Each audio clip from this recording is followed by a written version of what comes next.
In our travels this week, we wanted to look at a problem that is facing many communities from coast to coast. Look up at the map here. These little dots are communities that are facing cutbacks in mass transit. If it's a yellow dot, it means service cuts. If it's a purple dot, service cuts and fare increases. You also see in the light blue, that means job losses as well. It is happening from coast to coast. One place we wanted to go take a look this time is out in the city of St. Louis, where bus service and rail service are being slashed because of a tough economy and a lack of money.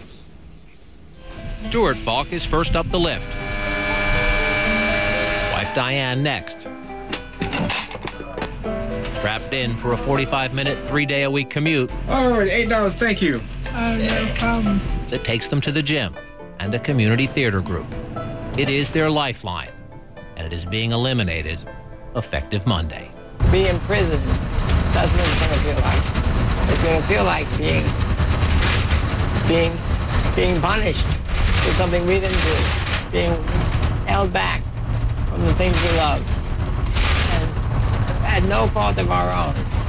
It's gonna be suffocating. A lot of people are going to be in a bad situation. For 20-year-old Jean McPherson, Monday morning means horrible choices as she juggles work, an infant, and going back to school to get her high school diploma. I'm not going to be able to get to my destination, so I might have to end up losing my job or not being able to take my daughter to daycare. Money is short, so is her patience. I'm trying to get a car, but a lot of people in St. Louis, you know, they can't afford it, especially with the recession they're in. You can't afford a car, so that's why you use public transportation. Metro faces a more than $50 million budget gap. 24 bus routes are being eliminated, others shortened or put on less frequent schedules.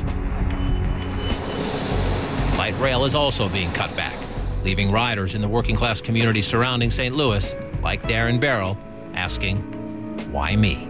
Most definitely the little guy does get screwed in the deal. How will you get around losing this bus route, which is the direct route?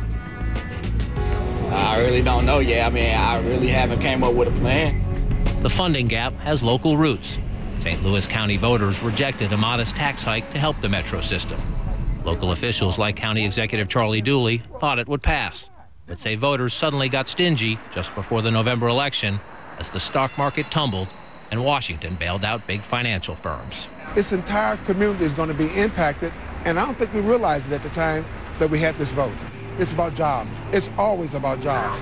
And if you don't have public transportation, how do you create jobs? How do you attract businesses to move to St. Louis to improve our workforce? To Dooley, the Metro shortfall is a perfect use of some of the $150 billion in transportation spending called for in the Obama stimulus plan. We asked about it.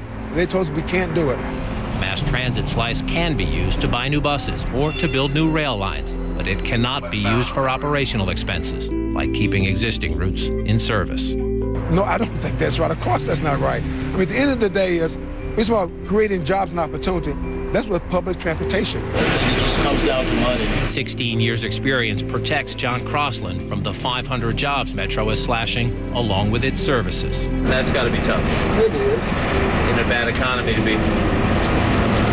Yes, that is tough. The Falks, confined to wheelchairs because of multiple sclerosis, say they worry about those jobs. And that just didn't seem like what Obama wants. As much as losing their link to the city and the activities that ease their struggles. It just shouldn't be this way.